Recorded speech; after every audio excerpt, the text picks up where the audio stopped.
আসসালামু আলাইকুম বন্ধুরা, তোমরা সবাই কেমন আছো? এখন সকালবেলা চলে আসলাম আমি আমার রান্নাঘরে।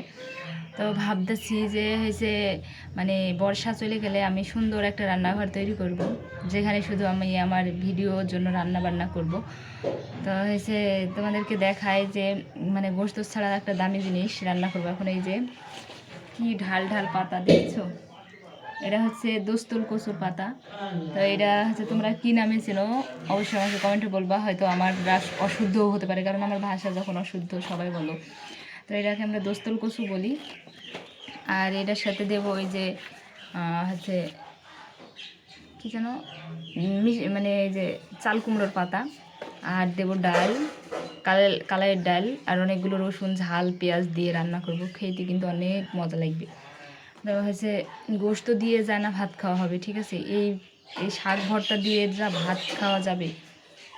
তো তোমরা কারা কারা আমার মতো শাক খেতে পছন্দ করো? আমি কিন্তু প্রত্যেকটা শাকই আমার ভালো লাগে।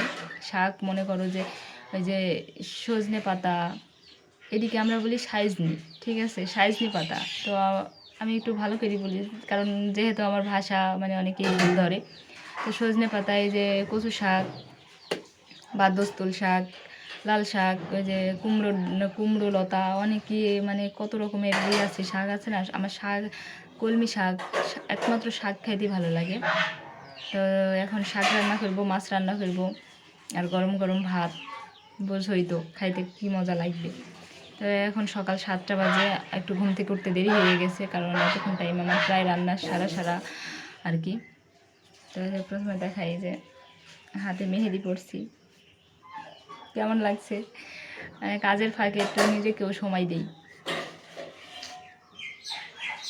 তো যাই হোক বন্ধুরা, তোমরা ভালো থাকো সবাই। পরবর্তীতে আবারও ভিডিও আসবে। আর হচ্ছে মানে কারা কারা এই শাক খেতে পছন্দ করো, বিশেষ করে যারা দেশের বাইরে আছে, তারা কিন্তু শাক সবজি ভালো মানে বাড়ির বাংলাদেশের মতো আর পায় না।